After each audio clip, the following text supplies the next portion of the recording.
Hi everyone, and welcome to one of my first real estate videos in a really long time. I'm going to be showing you how to find cash flow positive real estate properties in or near the GTA. I've been getting a lot of message of people asking me, like, is it possible to find cash flow positive rental properties anymore? A lot of people don't want to put 40-50% down. That's how you can get a cash flow positive property. But I'm going to show you how easy it is if you know what to look for, how to find cash flow positive rental properties, I'm saying that too many times, with just around hopefully max 20% down. I don't recommend putting more than 20%, maybe 25% if this is your second or third property and the bank requires it. But I'm going to show you what to look for. I probably have to blank out a few names and maybe the addresses, but we'll see how it goes in the edit process. Starting off with Hamilton, I did some initial research and I found a few good spots. I think I'm going to choose London, Hamilton, and Barrie. I know those aren't near Toronto if you do live near there, but I think in Toronto might be impossible. It might be too hard to find. But just with a quick search, I'll show you how easy it is. Starting off with this unit. So what I look for is 2 kitchens already. So it has 1+1, meaning 1 in the basement. So ideally, I don't want to have to find a property that I have to spend money to build and get permits. If everything's already existing, it's pretty much turnkey. You just buy it and rent it out. So this is currently listed for $475,000, but I think it would sell for around $600,000. So we're not going to use this. Is there any other information we need? Like maybe I can show you pictures. It does look really nice. It's renovated. So hopefully we can ask a good rent. Ask a good rent? Does that even make sense? Whatever. So does it tell us how much we could rent this for? Yes, this is what I like. Approximately $3,000 rental income from both units. This is perfect. So it has 2 fridges, 2 stoves, 2 kitchens. This is pretty much a turnkey rental property. So here's what we're going to do. We're going to start off with our sensitivity analysis. So I think this will sell for $600,000. Now, we're probably going to be looking in these 2 columns. This is a sensitivity analysis. It changes depending on the down payment you want to put down. So let's try to get cash flow positive with 15 or 20%. 10% seems difficult. I'm going with a 2% interest rate. Some people would get 1.4, 1.5, but let's go a little more conservative for now. Taxes, they give us this information, $2,045 a year. Divided by 12. Condo fees, 0. Insurance, 100. Utilities will be paid by the tenants. Miscellaneous, so let's say for maintenance and upkeep, let's say $500 a month. We'll see if we have anything left over. Now they told us that the approximate rent for both units is $3,000. Just like that, assuming a $500 monthly maintenance fee, with 20% down, you should be able to make $200 a month. With 15% down, this might be cutting it close, so it could change depending on how much you spend per month. But with 15% down, you could have a cash flow positive property. Now, this little part, it's not the purpose of this video, but if we assume 3% growth for 10 years, you might be able to sell it for $800,000 with $300,000 cash in your pocket before tax. Let's see. Yeah, I think that's it. That's pretty simple, right? You just look for 2 kitchens, something turnkey, relatively cheap. It's listed for $475, but I do think it'll sell for around $600.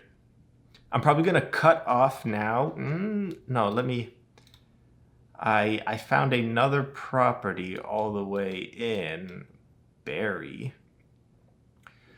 So if we go to here. So I found this property.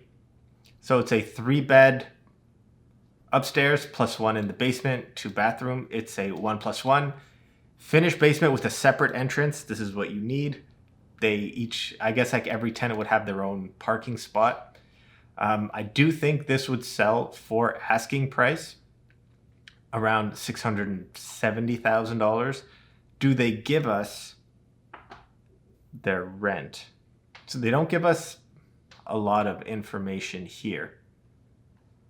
But let's see what we could play around with.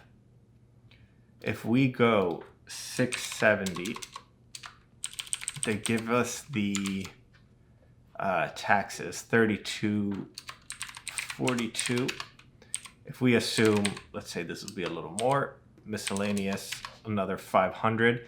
Let's try to estimate, if we take a look at the pictures, oh wow, this is pretty nice.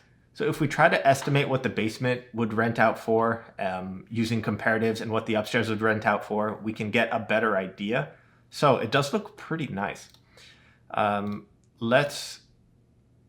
Let me find what basement units are getting. So if we just take this away, now we'll look for something that says lower.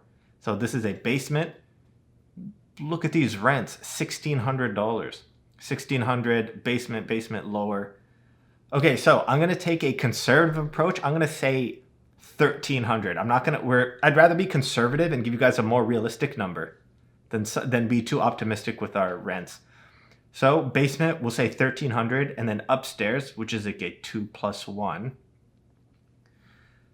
It looks like upstairs units are getting like 2,150, 2,100 for a condo townhouse. So let's say rental income, 1,300 for the basement, 2,100 for upstairs, with an asking price of 670,000, assuming 500 a month maintenance. We could even go, because this is a bigger house, slightly older, if it needs more maintenance a month, we could be breaking even with 15% down, or with 20% down. I know it's a lot to have 134,000, but it is what it is.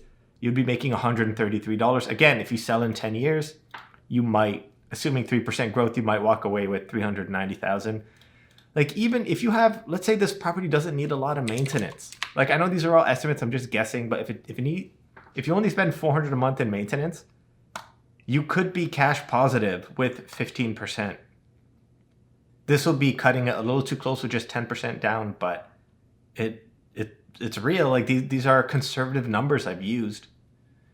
Let's go to, I think in my last video, I did this a year ago. I used Oshawa, but let's try to find somewhere London. See, I did star a place in London. Let's take out. So I'm only searching for units that are max 750,000, because I think anything more, it might be hard to be cash positive. So I like this one. So doesn't look that great from outside. They don't give you many pictures inside, but seems decent. But you are getting something hopefully relatively cheap. So here's an opportunity that a right place, right time could work out really well. So days on market, 54.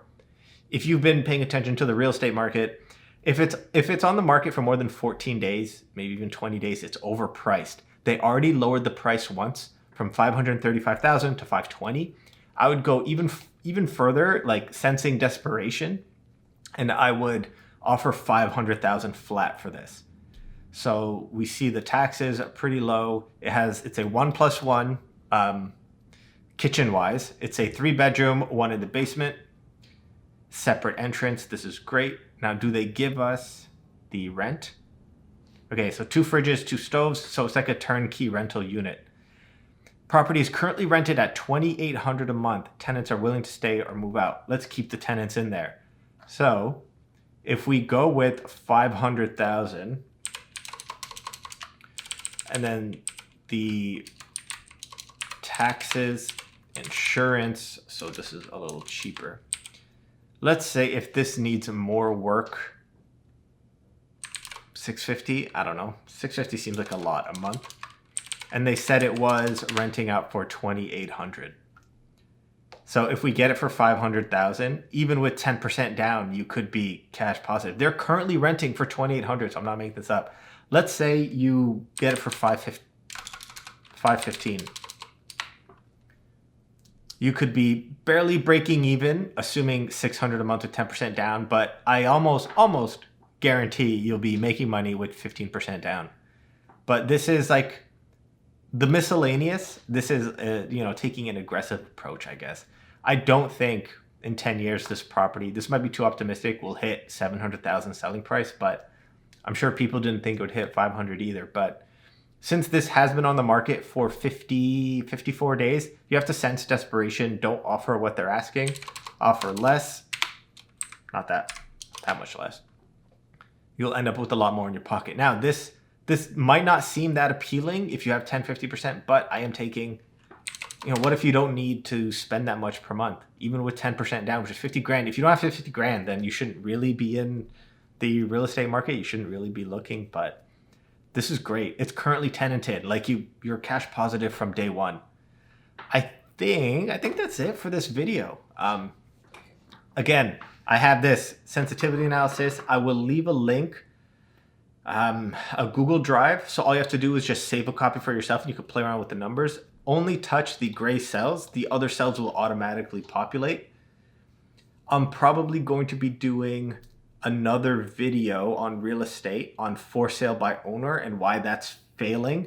I released a video on for sale by owner last year, tips and tricks, and I got 6 or 7 people calling me about that, saying, hey, like, I'm trying to sell my house on my own. I'm not selling. Can you help me? So I got like 6 or 7 clients to sell their house because they tried the for sale by owner route and failed. So I'm probably going to be doing a video on why it's failing, and why, like, I guess realtors do provide value. A lot of people have this beef towards realtors, but in those 6-7 clients, like, I proved to them where the value is, and hopefully I can say that in a rant in my next video. But pretty easy, pretty straightforward. If you have any questions, let me know. If you need a realtor, you're looking at them.